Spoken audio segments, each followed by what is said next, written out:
What have you been called too much of, Danielle? Too cold and too distant.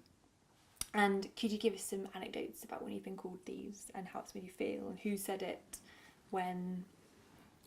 So they have been ex-partners that have said it, and yeah, their feelings of me that I am too cold and too distant, and they don't get to see enough of me or know enough of how I'm feeling about them. Yeah. And when have they said it, and how did it make you feel afterwards?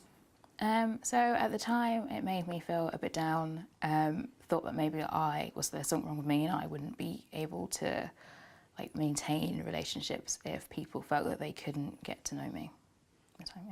Yeah. And are you still in relationships with them, or did they end? They've always been said towards the end. The most recent one wasn't so much towards the end, but since the first time I was told that, and now I am able to deal with that and tell them what's what more efficiently. Brilliant. Yeah, I would say I feel past that point. I think now I understand that it's not anything to do with me. It's kind of to do with the relationship I've been. If it's not a relationship that's going anywhere, or if it's like casual, then there is no need for me to open up fully and emotionally to this person. Brilliant. And so we talk about your too muches and how they've been your power. Like, so if you like say what you've been called too much of, like why you love it, why it's actually great, how it's your energy and your power, and like how it's helped you and other people. Yeah. So being too distant or too cold, I think it's not a problem actually. I think it's a good way of protecting you from people that aren't going to be in your life for a significant amount of time. And I think there have been in history many powerful women who probably would have been called too distant, too cold. And like I have a tattoo of Queen Nefertiti, and she was the queen and ruler of Egypt, and there is no way that she was emotional with every man that she ever met. So yeah. Absolutely, definitely. And how so it's helped you. Can you give any examples of sort of times when you've been really glad you've loved that part of you? Yeah, I think that especially towards the end of a relationship when things aren't going right, I think it's given me a way that I don't have to pick up all of myself off of the floor, and it's quite easy to move on and move forward. And yeah. That's great. And how's it helped other people, do you think? Do you think it's have you had conversations with other women where they felt they've been called too distant or too cold? I think that in terms of helping, if I think of a friend that we are opposites of each other. So I think if I take on some more of her attributes and she's been taking on mine, I think we've kind of helped each other in that way. We speak about how we are in relationships, how we navigate them, and we learn from each other. So. Yeah, I would hear more about the tattoo. This sounds great. Like, yeah. So, yeah. Is it words or is it?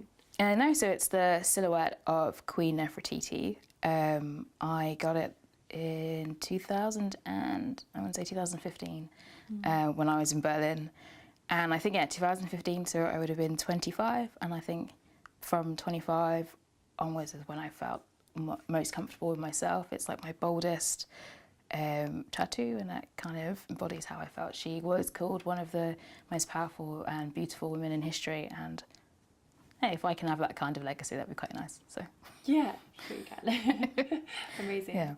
So if another woman was being called too distant or too cold, like a woman or maybe even a young girl or or a young woman on the verge of her first relationships, or how would you what advice would you give to them? I would say to analyse who this is coming from, what your relationship is to them. If it's not someone that is going to be around for such a long time, there is no harm in holding yourself back. If you want to, just be yourself. If that's who you are and you find that's a way of protecting yourself, as long as you don't think it inhibits like you having a healthy relationship, then I think that's okay. Yeah, that's great. And if you could like imagine a world where, you know, things were better, and, you know, a better world, so away from, you know, we were talking about like workplace and sort of the patriarchal system, and just sort of, you know, something that sort of affects all of us. Like, what if you could imagine a better world away from things? What would it look like? I would say that there would be no specific gender roles. People could be who they want to be when they want to be that way. I think everybody will, of course, be much happier. Yeah, I think actually in a perfect world, adults would have the same outlook and outset on life as children. And I think that's what it'd be. You'd have like a childlike innocence and a freedom to be yourself. And that's what the future hopefully will be like. Yeah, and how do you reckon we could do that?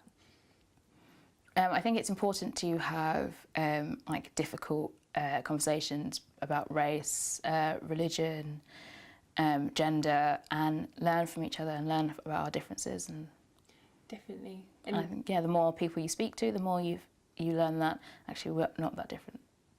Cross cultures, cross everything, that we're actually people are quite similar.